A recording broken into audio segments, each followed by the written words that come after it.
Hello everyone. आज हामीहरू गएको मन्दिर जयन्ती धाम गएको।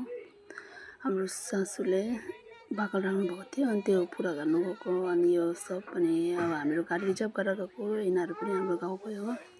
यिनीहरू पनि सबै आफ्नो आफ्नो भाकल पुरा गर्नु गएको। हामी सबैसँग एकसाथ गएको। अनि यहाँको नजारा हेर्नुहोस्। यस्तो चाहिँ पानी छैन, खोलामा सुकिसकेछ। धाममा चाहिँ पानी छ। त्यो हेर्नुहोस्, तपाईँलाई म देखाउँछु यताको। यहाँ हेर्नुहोस्, हामीहरू पुगे अब हो। यहाँबाट अब हामीहरू पुरा जानुपर्छ अरे उता माथि हो। कहिले आएको थिएन, यो फर्स्ट टाइम हो मेरो त। यहाँ हेर्नुहोस् यहाँको नजारा। म अलिकति तपाईँलाई यहाँको नजारा देखाउनु। यस्तो छ। यस्तो नजारा देखेपछि कस्तो लाग्यो तपाईँहरूलाई? तपाईँहरू पनि आउनुहोस् होला। यो अलिपुर डिस्ट्रिक्ट पनि, मतलब यतापट्टि अलिपुर डिस्ट्रिक्ट यता पार गरेर यता, मतलब यता बाटो छ। भुटानै पर्छ यो, मतलब यो जग्गा छ। अन्त हाम्रो हिँडेको यहाँ हेर्नुहोस्। अब चप्पल पनि यस्तो गरम छ।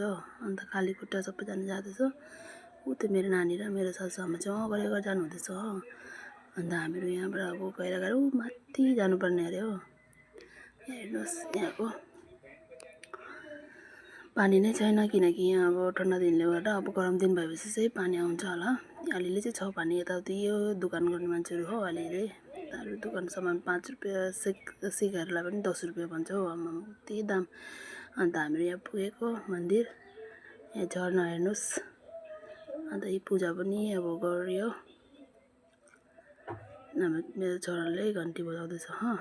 यहाँ चाहिँ हामीले भाकल राखेको थियो, मेरो सासूले चाहिँ। अन्त ऊ त्यो पुजारी चाहिँ हो। कस्तो राम्रो छ भने यहाँको मन्दिर। पुरा यो इच्छा पुरा हुन्छ भनेर भन्छ अरे कि यहाँको मान्छेहरूले। अब त्यही भएर अब म पनि गइहेरेको थियो। यहाँ हेर्नुहोस्, हामीले पूजा गरेर मुनि आइसकेको। अब फोटोहरू खिचौँ भनेर अब गरेको हो। अब यति गरम छ कि यहाँ अब म खाली खिट्टा हिँड्नु चाहिँ अब यति मुस्किल लाग्दैछ कि हिँड्नु। नानी त हाम्रो सासूले बोकिरहेछ। खानापिना सबै लिएर आएको हामीले हो। पूजासुजा गरिसक्यो। अब हाम्रो खानापिना